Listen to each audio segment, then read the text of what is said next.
For most of the people who are genuinely upset by Leo Skepi's comments, I don't understand why, unless perhaps this is the first time you have seen Leo Skepi speak on anything. I can also understand if you are a fat acceptance advocate or a fat person who has to deal with this mentality trickling all into capitalism and the people around you judging you and having all of that on you every day. I understand being angry and frustrated at yet that same mentality being expressed again in a very public way and it taking off in a very big way. I do understand that because it's just a symptom of something larger that fat acceptance people have been advocating against or for a very long time. So I get that. I get that genuine reaction, genuine anger to sort of what he's saying and what he's doing as a symptom of the larger system, as a symptom of people's constructions that we tend to have about fat people, mostly all over the world, but especially in America. Though I would say probably that gets way more intense. I think actually America at this point is fairly chill comparatively to the rest of the world about fat people, because the beauty standard elsewhere, I'm specifically thinking about South Korea right now, I'm thinking about Japan, and I'm thinking about Europe. That beauty standard and that expectation for people's public appearances is way wilder than it is in America. So I'm not trying to diminish any sort of advocacy that is still going on in America. Comparatively though, like, we're pretty chill, which is sad to say. And I would also say that my thoughts and feelings about fat acceptance as a movement is that on the whole, it's been positive. Most of the results of the fat acceptance movement have been positive in creating change especially within the medical community. I'm not super aggro about people's bodies and what they're choosing to do with them. I will say for fat acceptance, where I tend to disagree very strongly is when we're getting into the total science denial that it doesn't matter how fat you are, that is never going to have any health impacts on you.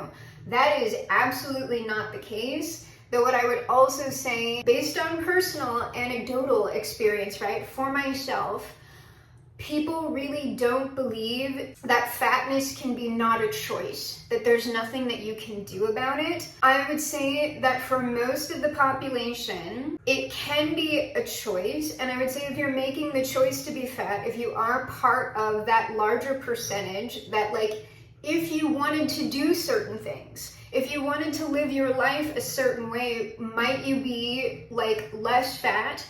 Sure, but I don't believe any of those things should be compulsory. I don't believe if someone's fat and is fine with that and they're fine with the health consequences for themselves and whatever impacts they're having on other people, I don't believe in like bullying that person or like saying a whole bunch of stuff. It's just like, that's like, I don't have that strong feelings about it, and I don't believe that type of thing, I don't believe that shame in that capacity works as a healing solution for anybody's issue, whether it is fatness that they would like to change, or whether that is substance use disorder, or even like mental health stuff. So it's kind of about what that person wants. I'm tending to be the sort of person that's like, even if I absolutely disagree with somebody, I'm not going to get onto a level where I am okay. I will use whatever they are doing as justification to dehumanize them. That's where I stand on that. So do I agree with everything that fat acceptance people say? No, I don't. I think some of it is ridiculous and dangerous that tends to be more at the extreme end, and that has also led to serious health consequences for individuals within that community because they believed that they would have no consequences when their doctors were in fact telling them that if you continue on this way at this level, like you're gonna run into some serious shit. And this tends to be people who are more in like death fat and infinifat categories. So why is this bringing me back to these incidents with Leo Skepi is because if you are a fat acceptance advocate and you are utilizing this as a teaching moment, even if you are angry, like genuinely angry and frustrated, I get that. If you are actually upset about him or someone, I don't know this woman's name, but her name is like Carmelita something. She had her own little like thin is like supreme moment. Like that's kind of what she blows up for is her thin comments. And it's the same thing with HRH collection. I understand maybe using those people as examples for wider issues, talking about what they're saying, unpacking it, and talking about, you know, where this comes from, why it's going on, and how it impacts the rest of society that we live in. I get that. But to be like actually outraged at them, unless it is your first time coming across them, okay, because I get that. But I used to be way more on TikTok, and Leo Skepi was someone who like was almost unavoidable. Someone who's commanding millions and millions of views and likes and comments and getting all that engagement. Even if it has nothing to do with your algorithm, it's gonna tend to show up in your feed just because of the amount of energetic weight behind it. And that is also why I'm interested in things like this, because in case you don't know, if this is like the first video that you've ever seen by me, I predominantly am doing like tarot readings, I'm talking about manifestation, I'm talking about magic, I'm talking about woo, and Leo Skepi and that Carmelita person, I'm pretty sure her name is Carmelita, I'm so sorry if I'm getting that wrong, not so much HRH collection, though the mentality with like thinness is very much the same. They have a very particular crossover specifically with the law of attraction. And I am also someone who regularly shits on the law of attraction, especially when it comes to stuff like this. Because the thing is, what Leo is talking about in where we are placing focus is something that has some truth to it. And so I don't want to discount absolutely everything that has been said within like the more Abraham Hicks, Hay House version of law of attraction, new thought. If you think Abraham Hicks actually created the law of attraction, if you think that, you do not understand magical woo-woo history. That shit has been around for ages. They just attempted to brand and trademark it with the whole channeling thing, which that's like for another video. They tried to claim that it had always been theirs, that is a teaching of Abraham, and it's always been a teaching of Abraham. That is bullshit. That is a grift. It is nonsense. Though some of the principles that they are talking about when it specifically comes to mindset change, when it specifically comes to accomplishing your goals and things that you want to do, yes, a lot of those core principles do have some truth. Where it tends to get wild is where the law of attraction claims to be a closed system, that our little system explains absolutely everything in the universe, and if you're just doing everything the right way, then you will never take any L's. You will only have wins, okay? Like, because if you are experiencing L's, that means you are low vibe and you are not manifesting appropriately. If you are having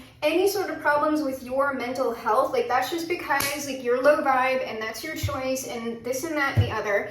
And also, by the way, you really have no particular right, or it makes no sense for you to be upset about anything that has ever happened to you, because babe, don't you know, before you reincarnated into this particular iteration of the 3D material matrix, that you signed a soul contract agreeing to absolutely every experience that you have had in this lifetime. So if you have ever been great, everybody in Palestine right now, soul contracts. They agreed to be blown the fuck up. They agreed to it. They agreed to it. Okay, so why are you upset about it? Why are you upset? Because soul contracts. And so that's where I tend to get off the shits with the law of attraction, and it makes me so angry. I am way more angry about that than I am about Leo Skepi or Carmelita, whatever her face, or HRH Collection, because when you listen to them, you can hear how creepy the brainwashing sounds. They just immediately go right into that little law of attraction loop. And that is why, by the way, when you hear somebody saying like little pithy things, like your thoughts become things, like when it rhymes like that, understand that that is meant to lodge itself into your mind, so that when you need to justify what it is that you're doing, you just immediately start going into that brainwashing loop. It is very, very creepy to me to hear people like go into it. And I can immediately know, because I remember when I was first hearing him talk and he started talking about certain things, I was like, oh, he's one of those like heavy law of attraction people. When I heard Carmelita start talking, heavy law of attraction person. And you will notice that part of the contemporary law of attraction grift, especially when it intersects with like women and the pink pill, you are going to hear about thinness. That in order to manifest whatever you want, all you need to do is become thin. That has nothing to do with manifestation. That has to do with a particular sort of beauty standard, beauty privilege. When you are meeting the beauty standard in, a lot of different ways, people tend to treat you better. That is what fat acceptance and like people who are advocating for people with disabilities and what people of color, especially in America, have been talking about. It's not that you are chosen. It's not that you have super special spiritual powers. It is that you are aligning with what society is going to privilege, which is why I don't tend to listen hardcore to people who are talking to me about manifestation. And it is a highly attractive, very thin, very young, very beautiful woman who is either white, Asian, or light-skinned. One of those, because there are darker-skinned Asian people. I do not hear them talking. It's always somebody who is more light-skinned. It is always someone who I'm looking at them. Like, here's the thing, and I'm really crass about it. I never hear the uggos talking about this stuff like that. I never hear the uggos talking about lucky girl syndrome. I really don't. Or if they're talking about it, it's not working out for them. I find it very interesting that typically the only people that lucky girl syndrome is working out for are hot people or people within the range of hotness. Like, I would be way more impressed if lucky girl syndrome was working for a Pavo Uggo, okay? Show me that, and that is the person I will be listening to manifestation-wise. Pavo Uggo, but the thing is, if they were a Pavo Uggo, obviously they're not manifesting correctly. Otherwise, if they had lucky girl syndrome or whatever, they wouldn't be a Pavo Uggo. So this stuff, it makes no sense as it is talked about in that way. You're not talking about magic. You are talking about leveraging your beauty to maintain some sort of capitalist normalcy or to achieve capitalist success. That is what that is. And that's what agitates me, not so much what Leo Skepi is saying about, like, you don't have the right to complain about certain brands not making things for you, because, like, you should just go to the places that are making things for you because you're holding yourself back. I will say that there is some truth to that concept of where we place our focus is important. Because if you're looking to solve an issue, you don't typically want to be like looking and interacting with people like Leo Skepi, because they're irrelevant. What he thinks about that is irrelevant, because what he's wrong about is you have no right to complain. People can do whatever the hell people can say whatever they want to say, no matter how wrong it is. People have no right to complain. Like, you have no right to say this. They can say it, even if you think you're wasting their time. Even if I think something is not the most expeditious thing for you to be doing to manifest the life of your preference that you would like to see, I can't sit here and say you're not allowed to do it. You can do whatever you want. I can't control that. So that one, no, L, sit down. People can do whatever they want to do. Just because you disagree with it doesn't mean they're not allowed to do it. If that was the case, it would be a much different world if that was the case, okay? So he's wrong on that one. However, what he's talking about with, like, why are you focusing on this when you could be focusing on that? Some truth. Because if I want to contribute to, like, decolonization, right? If I want to contribute to, I only know the word egalitarianism. I actually don't know. Like, it's equitable treatment for the races, but I want a nice, important, like, $5 word that means egalitarianism, except when it comes to races, like within America or like around the world. I want that. So if I am working towards that, if I claim to say that what I want to manifest is a world where that is more the case for people, me reacting to someone like Matt Walsh or Alex Jones, me just getting mad at them and making like rage content about them, it's not going to do anything for actually accomplishing what I purport I want to create. Unless part of my strategy for this is something that's going on online. Like, let's say like I have like a big platform, or I want to have a big platform or something like that.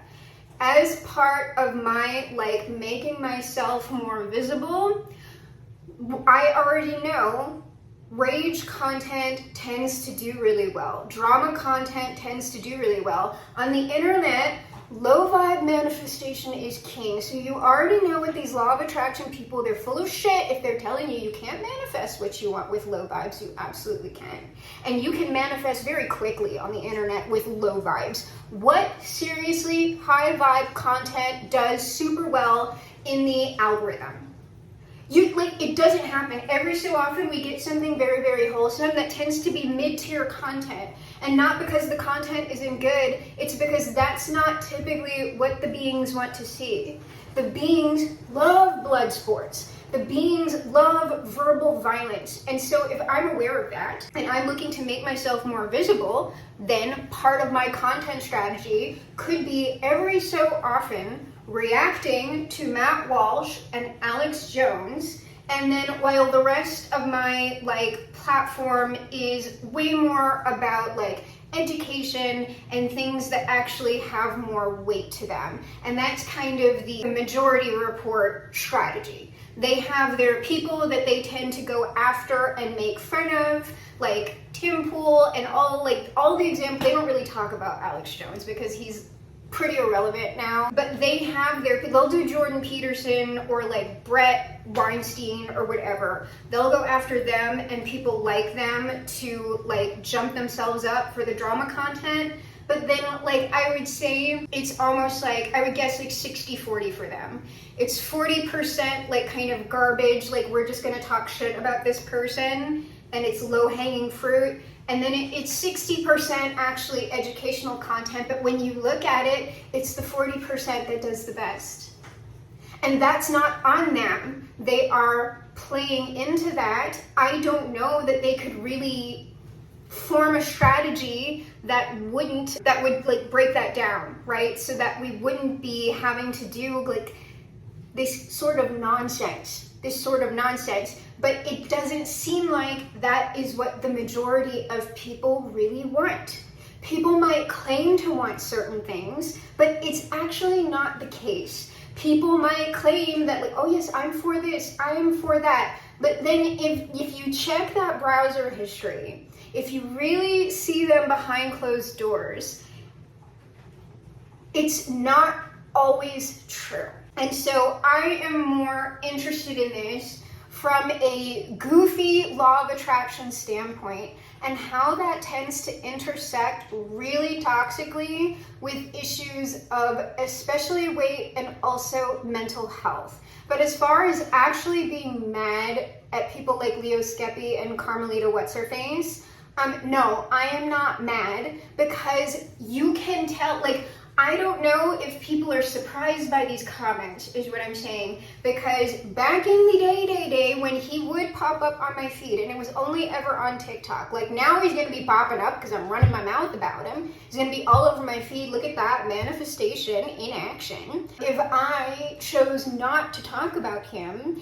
he wouldn't be popping up in my feed. So it's not total garbage, but you need to know, like, how to apply it in the most appropriate way. And also never get high on your own supply, believing that you are always in total control of what's going on around you manifestation wise and in your life. And also that there are answers, hard answers for everything going on with life and everything in the universe. That is the quickest way to know that someone's full of shit when they're talking about manifestation or magic or spirituality or whatever. If someone is telling you they have the 100% guarantee that they know all the answers, it is garbage. They are either supremely deluded or they are a liar, they are a grifter, and they are trying to convince you of that so they can extract money out of you. And that is like the embodiment. That's why New Thought, all of the law of attraction people cross over with the MLM people. That's why, because those concepts are most efficiently used to scam other people who are the true believers. And I'm not saying that none of it's true, but you've got to stay on top of what people are actually using that to do so you don't end up being really, really harmed.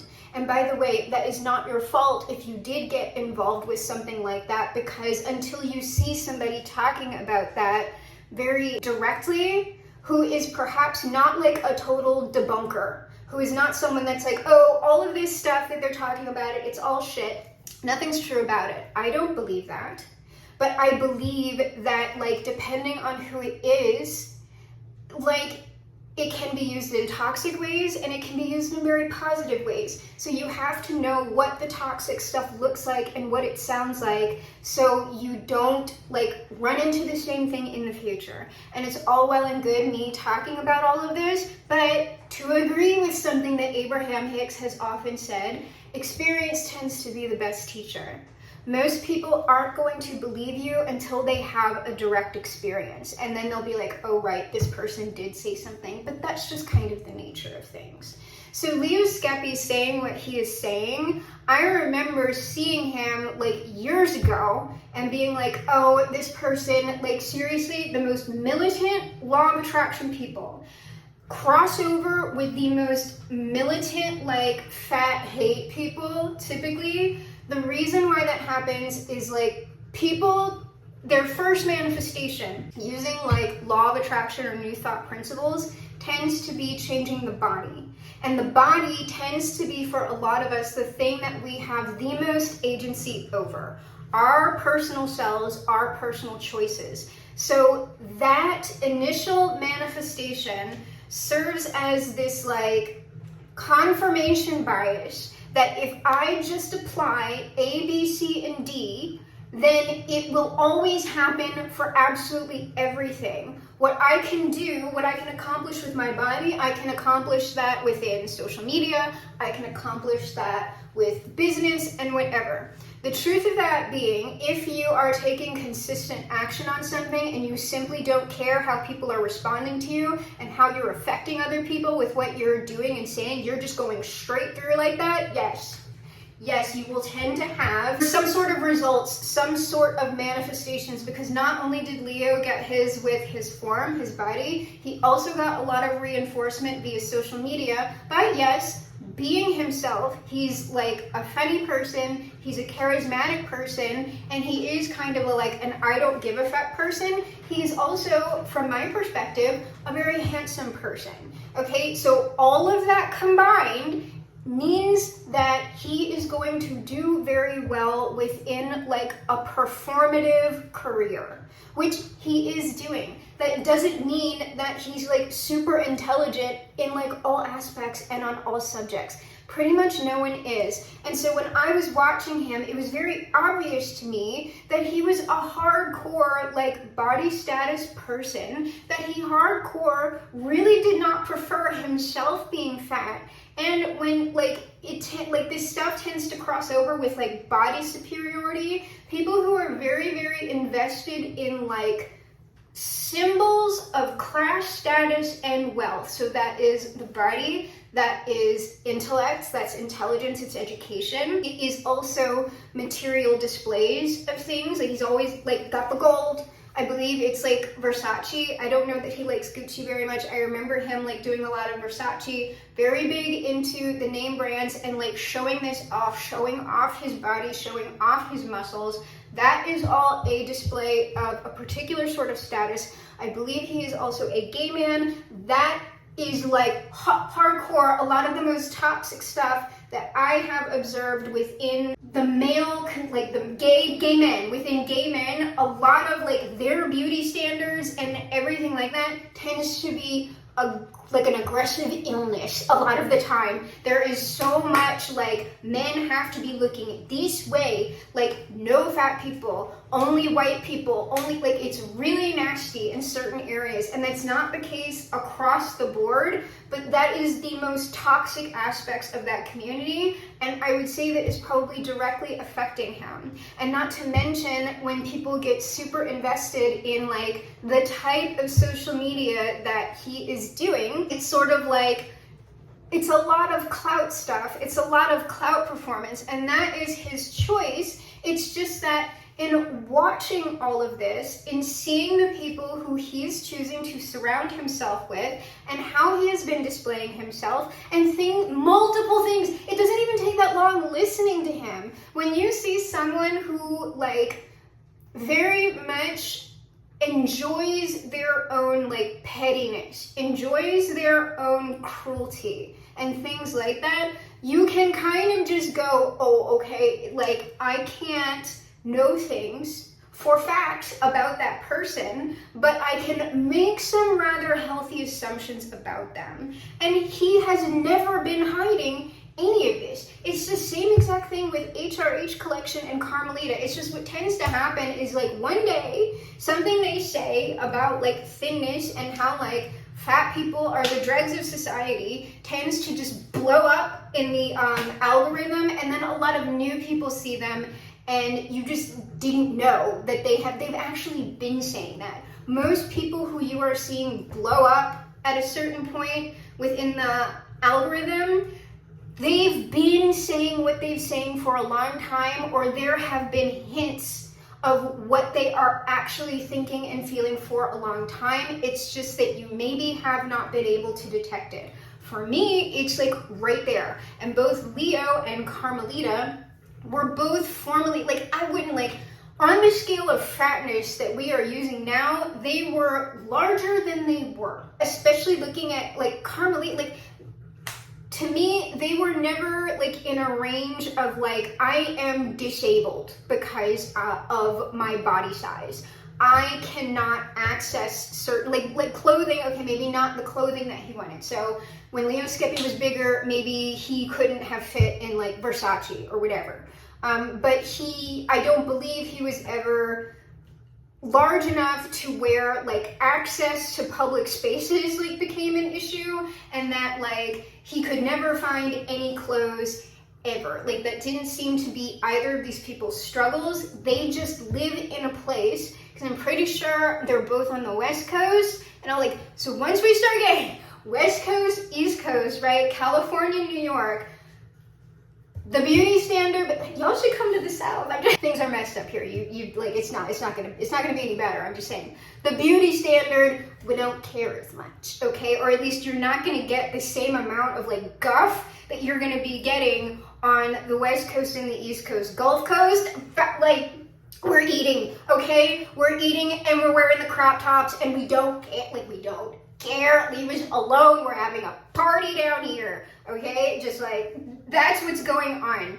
So you've got to understand like the environments that these people are in that like cultivate this sort of body obsession and the obsession with a certain sort of aesthetic that then like the superiority of it gets reinforced because they start getting more attention from those industries or from people, and then it's just the momentum of the thing. Once it starts going, then everybody wants to come and feed off of it, right? Everybody wants to come and say something about it. So my point with this video, with this reaction to this incident, is to say, if you are actually having feelings about this, if what you are maybe posting about online is not part of a greater content strategy or something like it, if it is not simply performative, because that is a strange thing that goes on the internet, that nobody's actually having actual emotions about any of this.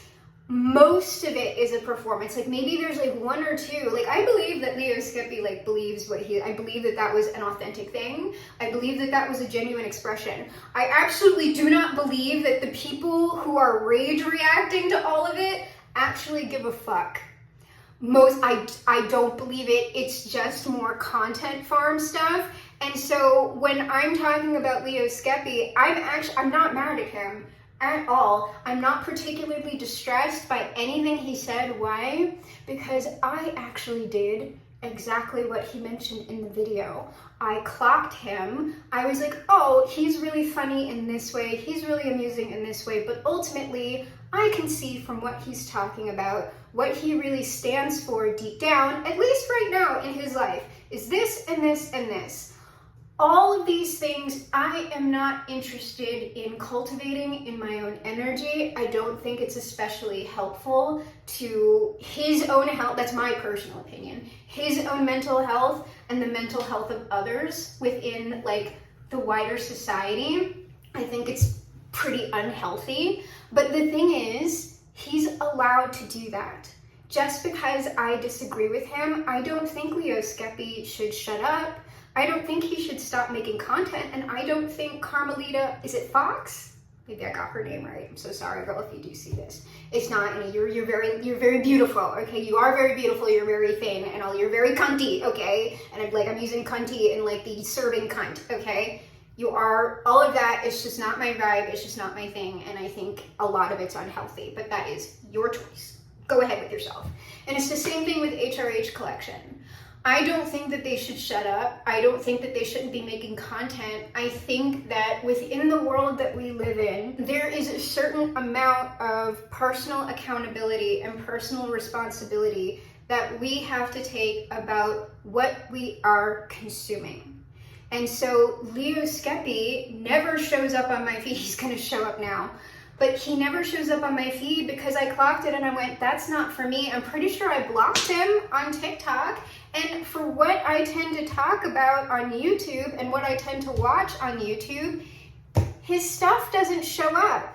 So it is a bit vibes based. Like if this stuff is showing up for you, then likely you're gonna be adjacent to what he's talking about in some way. You are going to be adjacent to fat acceptance, or you're in fat acceptance. You are on a weight shifting journey or a body shifting journey. So if you're doing anything with the fitness community or with like people who are into weight loss or whatever, then he is more likely to show up for you. Or if you are very, very involved in the more like draggy, campy aspects of the queer community, especially when it comes to gay men, it's gonna show up for you. Mostly, I'm not involved in any of that. Like when I was on TikTok, I was like doing, because there was like, I really like jogging and stuff like that. So there was like a point where I was making more like, I would do my morning jogs and then talk about like manifestation stuff.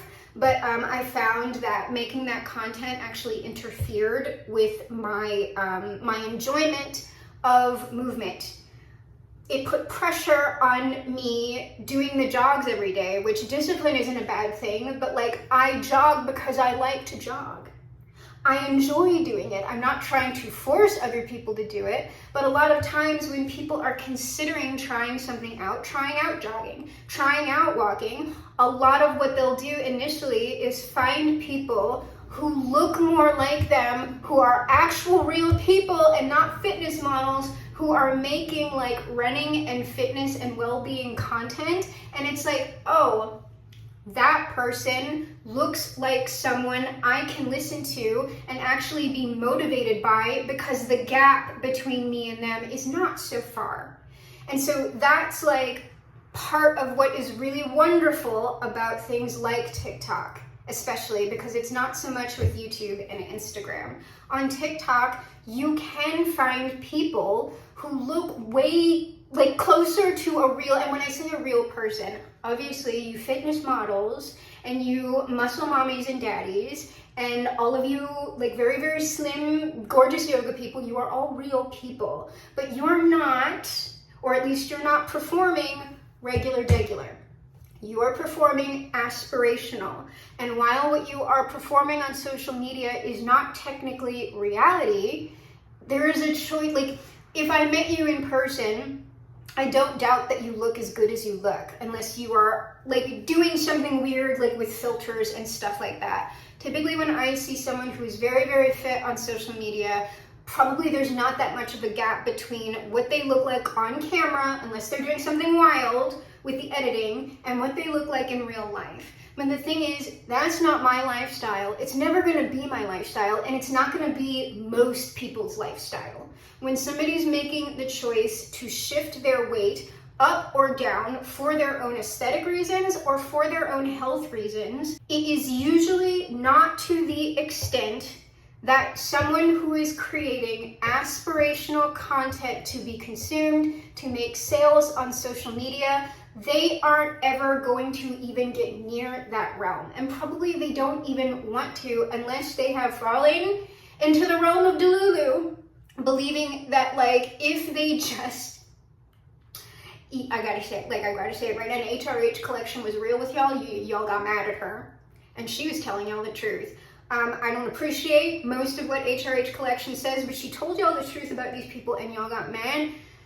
These people are anorexic or orthorexic. If you see some stick thin, ripped ass woman, especially if it's a woman, and they have like it's not zero body fat percentage, but like they are incredibly lean, as a woman, ripped to shit, like bones showing and everything else, and they are showing you, here's what I eat in a day, and it's these big, like, gorgeous bowls of food, okay?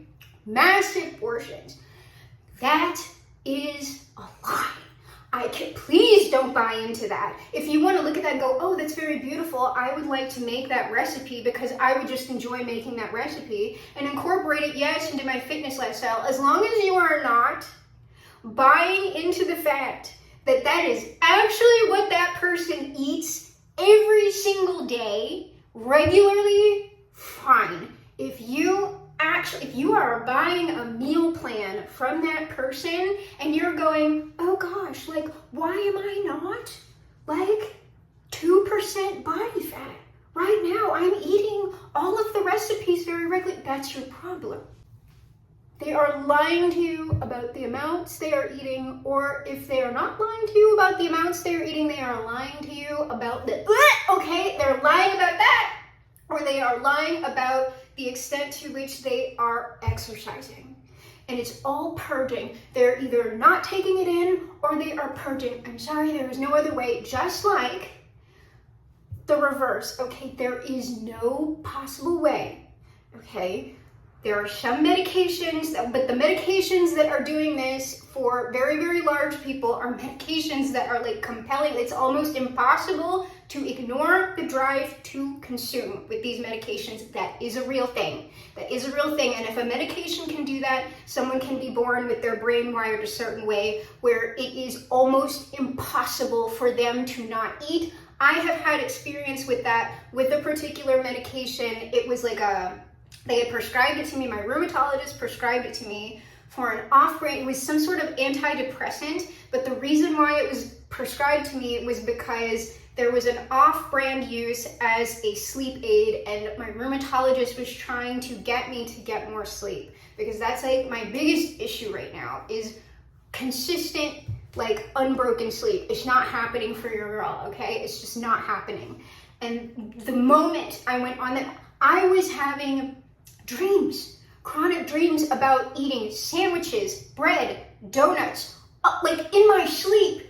Every waking moment, it was like my brain was screaming like eat, and it was specifically like it was sugary stuff, donuts, bread, like huge sandwiches, and I was just like, it was during the panini, okay, so I was going like, oh, maybe like I'm really stressed out about the panini, and I didn't think about the fact that I had gone on a new medication.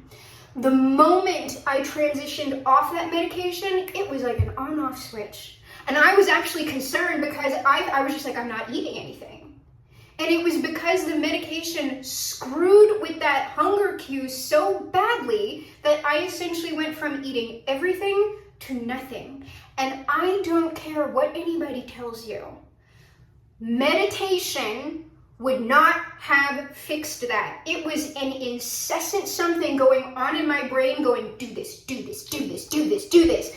And it wouldn't turn off. The only time it would quiet down a little bit was when I was eating something, right back. Right back. So I promise you, if that can get switched on by a particular medication, people can just be born with that switched on. And that's when you're seeing this stuff about like Ozempic turning off like food noise. What I was experiencing and what I had never experienced in my life was food noise. I had never had that. When I was heavier, it was for completely other reasons. And I was never death fat or infinifat. So when people say that body change is possible and you can do it permanently, they're not lying to you. It depends on what you're dealing with, which is why I'm also not against Ozempic or Mounjaro or anything for people who actually need it, right? There are people who are very, very distressed by their inability to have their body in the way that they prefer it. They are not authentically fat or don't feel authentically fat. They don't feel well at the weights that they are, and they can do nothing about that because of the structure of their brain. And no, you can't, you cannot do it with meditation. There's plenty of things I advocate a meditation practice can absolutely help you with slowing down response times and reactions, blah, blah, blah. Not certain, I'm sorry. There are people who are dealing with certain brain structures, brain chemistry, whatever it is, that if they have very, very serious substance use disorder, very, very serious impulse control or compulsions or things like that, it's the same thing with process addictions or whatever, okay? That's typically, I think that's what they call eating disorder, when it's whatever, binge eating disorder. It's it's kind of almost the same. I know people are it's not chemicals are it's substance use is on a different scale. Then yes, fine, whatever. I'm just saying meditation isn't going to help that person with radically changing themselves. There are some people who will always need medication. And it's not bad. It doesn't say anything about them. It's not wrong. And it is especially cruel to not allow people access to those things when you know people who are fat in our world and can't do anything about it are also subjected to pretty much, at least when they're children, constant abuse and bullying. Constant. And I know because I grew up fat, but I grew up fat in the 90s. Please, don't try, I don't know how different it is now. It's ridiculous as a child, okay? As an adult, I have been heavier and it's a slightly different thing. It's not quite as in your face, but when you are coming up and that is going on, it is a nightmare.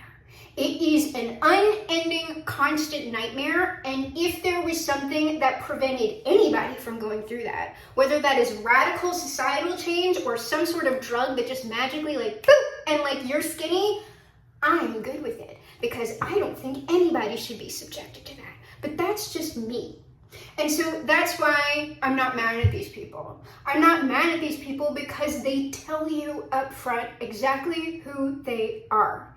And so why, through your attention, like I said, unless it's an engagement strategy, whatever, why are you making them relevant? Why is Leo Skepi a voice that like anybody should be seriously paying attention to when it comes to the realm of mental or physical health? That's not what I don't know if he claims he's about that, but that's not what he's about. He's about, to his standard, looking good and being fairly cocky about it, and he says that explicitly. So I really don't know what the problem is, because Carmelita and HRH, they're not people who like jumped out of a closet and went, oh, you know, I'm a fat, except I've always been for the fat people, I've always been for the trans people. No. They haven't done a switcheroo on anybody. So I get pointing at it and going like, hey, we still have a lot of work to do with like fat advocacy and like advocating for people's mental health, or at least like throwing some contradictory messaging out there that gives people another avenue, another outlet for them to look at, going, okay, well, this isn't everybody. This is only a certain facet of American culture. Because I know that like thinness is queen, okay? Like looks and all of that tends to be the thing. The beauty standard tends to be like slightly different everywhere, but for the most part, like everybody's got a beauty standard. What is it? And if you are adhering to it, or if you're naturally born meeting it, then the world is going to treat you differently. So please just, if you are a spiritual person or a magical person or a very young person hearing that sort of messaging for the first time, don't be fooled about like some people just being more spiritually relevant or magical or whatever than others. That's not the case. That's all systemic stuff. If we changed the system, if we changed the beauty standard like overnight, then it would be different people who had way more impact on the world, especially if capitalism was still a thing, okay? So just remember that whenever you're seeing this stuff and you are having genuine emotions about it, that's actually a small amount of people. And it's very, very strange for me to watch at this point, just because we have the internet now. I remember before social media was a thing, all right? Back when all we had was legacy media, traditional media, there was only one source or like a few sources of information, and all of it was peddling the exact same thing. We are actually very lucky now, or at least more fortunate in that capacity, in that positive way that the internet tends to operate, that we see so much more now. That there is so we don't have to make that relevant. We don't have to look at that and go, Leo Skepi is right. You don't have to agree, and you can choose who you are looking at. Is society at large, at least now, going to all of a sudden everybody for the most part is going to think that like very, very fat people are the beauty standard? I would say no, but depending on where I am, the beauty standard is still the beauty standard, okay? But there's way more of a range where I am, and most let me just say, fucking normal places in the world, places that aren't part of their culture is not a camera or being filmed or whatever, regular places in the real world, the beauty standard tends to be a lot wider in real life. If you go outside and look around, it's not the super hotties that are all in long-term marriages. It's all well, I'm not saying they're not ever, of course, if you're very young, you are. I'm just saying though, when I go look outside, it's all the normal looking people, it's all old people, it's all people of average body weight to fat, that are all in like relationships and marriages and all of this stuff and in the way that they like most prefer. Are those people also having struggles? Yes, that is also normal. Like, you don't get out of like the struggle, pretty much, at least for like periods of your life. So I'm not sure what we are super reacting to anymore. And I'm saying, of course, if you have an advocacy channel and you're using it to get like more coverage or more visibility or whatever, I completely get you. I'm not talking about, I'm talking about the people who are like actually surprised, maybe actually mad and reacting to this. I don't kind of like, I do question it. I'm just like, if you are actually mad, like, do you need to examine if you are addicted to your own anger at things? Are you actually, instead of solving your own problems, are you scapegoating another person? Are you hyperfixating on some of this stuff because you actually don't want to look at yourself and it is easier to just rage at another person? I would ask you if you're doing that. If this isn't a chronic thing for you, if this is just something that maybe like set you off in a particular way, fine. Like, I don't think that there's any problem with that. If you're someone who is noticing that you are in a constant state of reactivity to things that truly don't matter, because Leo Skepi is not doing any sort of like, he's not like changing anything. He's not changing any brands that are selling to fat people. And he's not changing any brands' opinions who are not selling to fat people. Everybody knows that like Versace and everybody knows, okay? High fashion is for chicken bones with hair. And I know it's like, oh, Allison, skinny shaming. Yeah, kind of. I don't give a shit at this point. Everybody knows that. You have to be a skeleton with some hair, okay? And like some hips. Like, maybe you can't, like, even like if I was super thin and I had this, forget it, high fashion, forget it. No, it's not chic. It is not chic. If you do not look that way, it's like, it's not a thing. You are not being curated onto that walkway unless they, it's a certain brand that's gonna do it, right? And it's not gonna be Versace or Chanel or, I don't even fucking know, because I'm naming like, out of the brands, I'm naming like the low class brands, okay? The ones that everybody knows, the ones that are catering, like they make, purses and like shirts and things that like the more normal people can buy. Like, those are all like the really like high class, like the brands that like I'm talking about. You don't know the names of them. Like, you might know some of them now because there are some like crash super wealthy people who are online now and talking about this stuff, but that would be looked at as crass for the culture, because it's like, you're not supposed to talk about it. It's just saying it's all extremely weird. It's all extremely weird, and I'm done talking about it, but I'm just saying, like, I just feel like everybody knows this, and like, if you watch any of these people for more than like 2 seconds, they make it very clear who they are. So I'm always wondering why these people are still blowing up. Because that is something that like we as a populace have some agency over, and we are not exercising our agency very well.